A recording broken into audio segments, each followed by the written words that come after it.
नमस्कार, मैं हूं संदीप कसालकर। 3.OTV के इस खास शो क्रिप्टो क्राइम्स में आपका स्वागत है। धोखाधड़ी की दुनिया हो या फिर हमारे आसपास के नकाबपोशों से कौन वाकिफ नहीं होता, लेकिन फिर भी हम भरोसा कर ही बैठते हैं और इसकी सजा हमें जिंदगी भर भुगतनी पड़ती है। बिल्कुल इसी तरह की धोखाधड़ी को क्रिप्टो की दुनिया में रग पुल कहा जाता है। रग पुल एक बहुत बड़ा स्कैम है जिसके चक्कर में लाखों लोगों ने अपने अरबों खरबों डॉलर्स खोए हैं।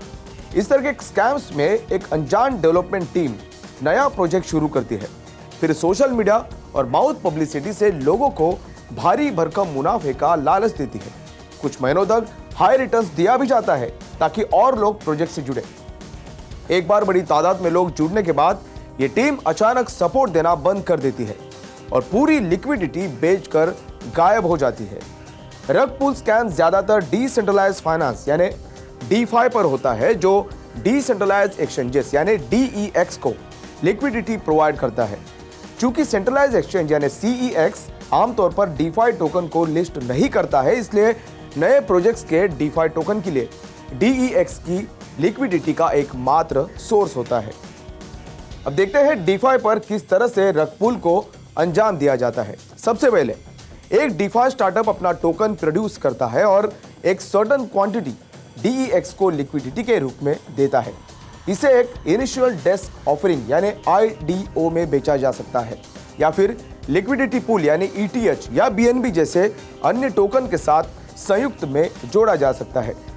फिर इन्वेस्टर्स इनिशियल डेस्क ऑफरिंग में कॉइन खरीदते हैं और एक पर्टिकुलर लिक्विडिटी इंश्योर करने के लिए अमाउंट निर्धारित समय के लिए लॉक्ड कर देते हैं। एक बार जब उस प्रोजेक्ट को इन्वेस्टर्स के फंड्स का एक्सेस मिल जाता है, साथ ही हाइप लेवल हाई हो जाता है, तो रग पुल स्कैमर्स के पास दो विकल्प होते हैं। वे या तो अपने टोकन को हाई प्राइस पर बेचकर सभी लिक्विडिटी को हटा दे, या वे इन्वेस्टर्स के पैसे चुराने के लिए स्मार्ट कॉन्ट्रैक्ट्स के बैकडोर्स का उपयोग करें। इसके बाद इनसफिशिएंट लिक्विडिटी होने पर इन्वेस्टर्स अपने टोकन बेचने के लिए संघर्ष करते रहते हैं या फिर उन्हें नुकसान में बेचने के लिए मजबूर भी किया जाता है। इस तरह क्रिप्टो प्रोजेक्ट्स की गुमनामी के कारण एक डेवलपिंग टीम या ओनर के लिए अपनी पहचान के बारे में चिंता किए बिना किसी भी चाल को अंजाम देना बेहद आसान होता है। इस रग पुल स्कैम से अपने आप को खुद को सुरक्षित रखने के लिए हमें कुछ चीजें करनी होगी। कई बार रग पुल फ्रॉड्स को पहचानना बेहद मुश्किल होता है, फिर भी इन शैडी स्कीम्स को पहचानने के कुछ महत्वपूर्ण टेक्निक्स है। सबसे पहले वेल एस्टैब्लिश्ड प्रोजेक्ट्स को ही प्राथमिकता दे। कई बार देखा गया है कि नए वेंचर्स में ट्रैक रिकॉर्ड की कमी होती है जो उनकी रिलायबिलिटी या सेफ्टी को प्रमाणित करती है। उदाहरण के लिए बोर्ड एप यॉट क्लब एक NFT प्रोजेक्ट है। इस प्रकार के प्रोजेक्ट में निवेश करना जोखिम भरा हुआ करता था, लेकिन समय के साथ इस प्रोजेक्ट ने कम्युनिटी का विश्वास हासिल कर लिया है। Number 2, research projects and their creators.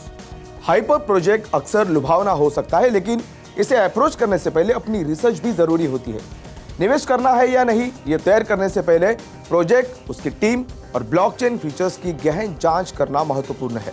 आमतौर पर NFT या DeFi प्रोजेक्ट्स के फाउंडर गुमनाम रहते हैं, वो इसलिए कि अगर प्रोजेक्ट गलत साबित हुआ तो जवाबदेह ठहराए जाने से खुद को बचाया जा सके। कुछ मामलों में फाउंडर्स अपनी बोगस क्रिप्टो पहचान रख सकते हैं जिसका उपयोग वे वर्षों तक प्रोजेक्ट्स और अकाउंट्स में करते हैं।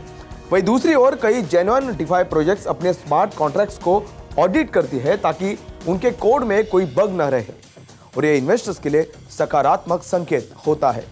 यह प्रोसेस महंगी और समय लेने वाली भी हो सकती है, पर इसके साथ ही कई बार ऑडिट इस बात की गारंटी नहीं देते हैं कि भविष्य में किसी प्रोजेक्ट के साथ छेड़छाड़ नहीं की जा सकती। इसलिए किसी भी स्टार्टअप प्रोजेक्ट को अप्रोच करने से पहले उसकी website, Discord channel, road map, white paper और एसोसिएट मटेरियल्स का जरूर रिसर्च करें। नंबर 3, हाई रिटर्न्स का वादा करने वाले प्रोजेक्ट से हमेशा सावधान रहे, क्योंकि DeFi स्कैमर्स को अपने प्रोजेक्ट को फंड देने के लिए लिक्विडिटी की आवश्यकता होती है, और किसी भी प्रोजेक्ट में अगर स्काई हाई रिटर्न्स का वादा किया जाता है तो उस पर सावधानी से जरूर विचार किया जाना चाहिए। DeFi इकोसिस्टम में स्टैकिंग रिवॉर्ड्स और यील्ड फार्मिंग दो सामान्य विशेषताएं होती है जिनका स्कैमर्स फायदा उठाने या झूठे वादे करने की कोशिश कर सकते हैं। तो आज के लिए बस इतना ही। वेब 3 में हो रहे तरह तरह के फ्रॉड्स और स्कैम्स और उनसे बचने के तरीकों की जानकारी लेकर मैं संदीप कसालकर फिर आपसे मिलूंगा। तब तक के लिए आप देखते रहिए 3.OTV और ऐसे ही महत्वपूर्ण अपडेट्स पाने के लिए हमारा YouTube चैनल सब्सक्राइब करना न भूलें। सुरक्षित रहे, सतर्क रहे।